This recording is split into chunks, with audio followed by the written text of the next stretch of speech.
Welcome back. బులెటిన్లో మరో breaking news చూస్తున్నాం. దువ్వాడ ఇంటి రచ్చ దాదాపు కొలిక్కి వచ్చినట్లు కనిపిస్తుంది. ఇప్పటి వరకు ఏ ఇంటి కోసమైతే నెలనాళ్ళు గొడవ జరిగిందో దాన్ని మాధురికి రాసిచ్చేశారు వైసీపీ నేత ఎమ్మెల్సీ దువ్వాడ శ్రీనివాస్. దీంతో అప్పటి వరకు దువ్వాడ ఇంటి ముందు టెంట్ వేసుకుని ఆందోళన చేసిన ఆయన భార్య వాణి, కుమార్తెలు అక్కడ నుంచి ఇంటికి వెళ్లిపోయారు. మళ్లీ ఇంతవరకు ఎలాంటి ఆందోళన చేయలేదు. సో పంచాయతీ తెగినట్లేనని అంతా భావిస్తున్నారు.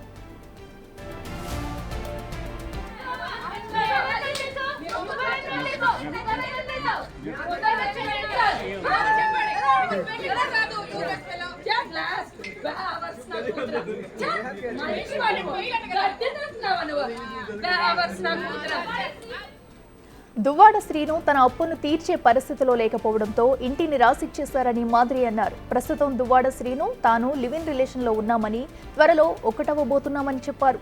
ఇప్పుడు తన ఇంటి పరిధిలోకి తన జోలికి కాని వస్తే ఊరుకునేది లేదని హెచ్చరించారు. అదే ఇంటిని దువ్వాడకు రెంటుకిస్తానని మాధురి తేల్చి చెప్పారు. మరి ఇప్పుడు వాణి ఏం చేస్తారు? మాధురికి కౌంటర్ ఇస్తారా, లేక ఇల్లే రాసిచ్చినప్పుడు చేసిందేమీ లేదంటూ వెనక్కి తగ్గుతారా అన్నది చూడాలి. నా భర్తతో విడిపోవడానికి రీజన్ అంటే మాకు కొన్ని ప్రాబ్లమ్స్ ఉన్నాయి. మా ఇద్దరి మధ్యలో కొన్ని రీజన్స్, కొన్ని ప్రాబ్లమ్స్ ఉన్నాయి. ఉండడం వల్లే మేము కొద్ది రోజులుగా దూరంగా ఉండడం జరిగింది. ఆ ప్రాబ్లమ్స్ ఏవనేవి మా వైఫ్ అండ్ హస్బెండ్ అండర్స్టాండింగ్ మధ్యలో ఉంటుంది. మేము మ్యూచువల్ కన్సర్న్లో విడిపోతాము. విడిపోయి నేను శ్రీను గారు ప్రెసెంట్ లివింగ్ టుగెదర్లోనే ఉన్నాము, కలిసే ఉంటాము. ఇదే అంశానికి సంబంధించి మరింత సమాచారం మా ప్రతినిధి రాజు అందిస్తారు. రాజు, చెప్పండి, మరి దువ్వాడ శ్రీను ఇంట్లో జరుగుతున్న గందరగోళానికి తెరపడినట్టే అనుకోవచ్చు. ఎందుకంటే ప్రస్తుతం ఆయన ఉంటున్న నివాసం కూడా మాధురికి రాసిచ్చేశారు. సో ఇప్పుడు తను కూడా చెప్పడం జరిగింది, నిన్న అయితే ప్రెస్ మీట్ పెట్టి ఆ నివాసం కూడా పూర్తిగా ఇప్పుడు నాది, లీగల్గా నా పేరు మీద రిజిస్ట్రేషన్ చేశారని కూడా చెప్తుంటాను. అసలు ఇప్పుడు అక్కడ ఏం జరగబోతుంది? దువ్వాడ శ్రీను రాజకీయ జీవితంలో ఇప్పటి వరకు తన ఇంటికి సంబంధించి తను ఎక్కడున్నా కూడా అద్దెంట్లో ఉన్నా, సొంత ఇంట్లో ఉన్నా, లేదా తెలిసిన వాళ్ళ ఇంట్లో ఉన్నా, ఇప్పటి వరకు ఇంత నిశ్శబ్ద వాతావరణాన్ని రాజకీయ జీవితంలో ఎప్పుడు బహుశా చూస్తుండడో అదే కనిపిస్తుంది. కానీ ఇక్కడ ఇది దువ్వాడ శ్రీను ఇల్లా, మాధురి ఇల్లా, వాణి ఇల్లా అర్థం కానటువంటి పరిస్థితి మనం చూడొచ్చు. ఇది వైఎస్ఆర్ కాంగ్రెస్ పార్టీ కార్యాలయం, టెక్కల్ నియోజకవర్గం, Duvvada Srinivas MLC camp office అనే బోర్డు అయితే కనిపిస్తుంది. కానీ ఇక్కడ దీనికి సంబంధించి నిన్నటి వరకు అంటే 6వ తారీఖు వరకు ఇది దువ్వాడ శ్రీనుకి సంబంధించినటువంటి ప్రాపర్టీ, ఇవాళ దివ్యల మాధురికి చెందినటువంటి ప్రాపర్టీగా కనిపిస్తుంది. దివ్యల మాధురికి 1,38,00,000కి ఈ ప్రాపర్టీ మొత్తాన్ని కూడా దువ్వాడ శ్రీను అటు పలాస కాశీబుగ్గ రిజిస్టర్ కార్యాలయంలో రిజిస్టర్ చేసినటువంటి పరిస్థితి అయితే కనిపిస్తుంది. అయితే 5వ తారీఖున కోర్టు అటు దువ్వాడ వాణికి, ఆమె కూతురు నవీనకి ఇద్దరు కూడా ఇంటి లోపలికి వెళ్ళొచ్చు, తమ భర్తతోనూ తండ్రితోనూ కలిసి ఉండొచ్చు అని ఉత్తర్వులు ఇచ్చినటువంటి నేపథ్యంలో 6వ తేదీన వాళ్ళు ఇంటి లోపలికి వెళ్ళడానికి అయితే ప్రయత్నం చేశారు. ఈలోపే అంటే 6వ తేదీన అటు దివ్యల మాదిరి ఈ మొత్తం ప్రాపర్టీని తన పేరు మీద రిజిస్ట్రేషన్ చేసి ఇచ్చారు. సో ఎవరు రావడానికి వీల్లేదని కాగితాలు బయటపెట్టినటువంటి నేపథ్యంలో పోలీసులు అటు దువ్వాడ వాణిని, ఆమె కుటుంబ సభ్యుల్ని నిలుపుదల చేసినటువంటి పరిస్థితి కనిపిస్తుంది.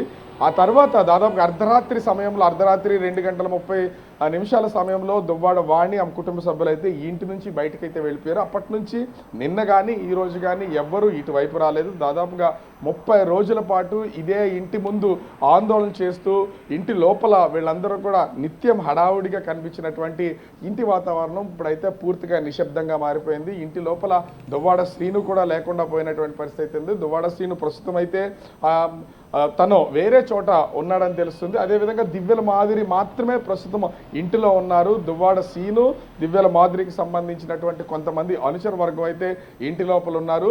మిగిలిన అంటే దువ్వాడ ఫ్యామిలీకి సంబంధించినటువంటి వాళ్ళు ఏ ఒక్కరూ లేకపోవడంతో ప్రస్తుతం అయితే ఇంటి వాతావరణం అంతా నిశ్శబ్దంగా మారినటువంటి పరిస్థితి ఉంది. బహుశా దువ్వాడ శ్రీను కూడా ఎప్పుడు ఊహించుంటాడో తనకు సంబంధించినటువంటి పార్టీ కార్యాలయం కానీ, లేదా ఎమ్మెల్సీ కార్యాలయం కానీ, తన ఇల్లు కానీ ఎప్పుడు ఇంత నిశ్శబ్దంగా ఉంటుందని. కాకపోతే ఇప్పుడు దువ్వాడ శ్రీను నుంచి దివ్యల మాదిరి ఇంటిగా మారిపోయినటువంటి నేపథ్యంలో ప్రస్తుతం అయితే నిశ్శబ్ద వాతావరణం ఉన్నటువంటి పరిస్థితి ఉంది. కానీ దీనికి కౌంటర్గా ఇప్పటికే గౌరవ కోర్టు నుంచి మాకు ఇంటి లోపలికి వెళ్ళడానికి ఉత్తర్వులు అయితే వచ్చినటువంటి పరిస్థితి అయితే కనిపిస్తుంది.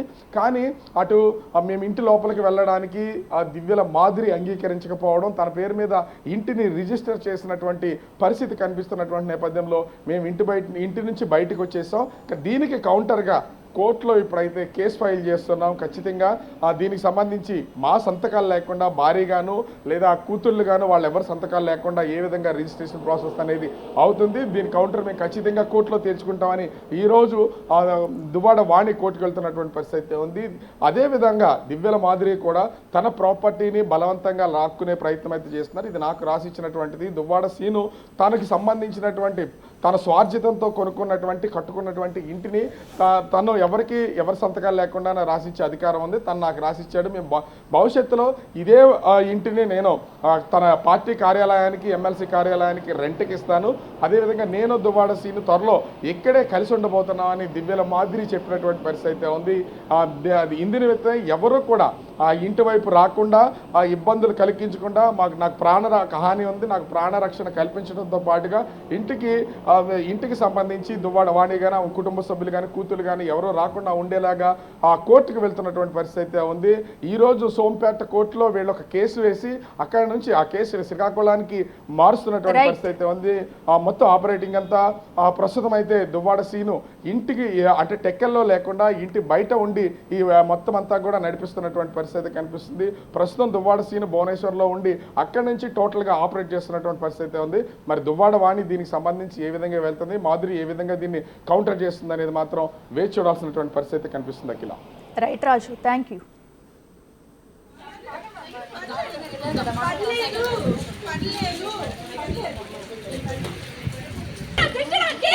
ఏం చేస్తారు మీరు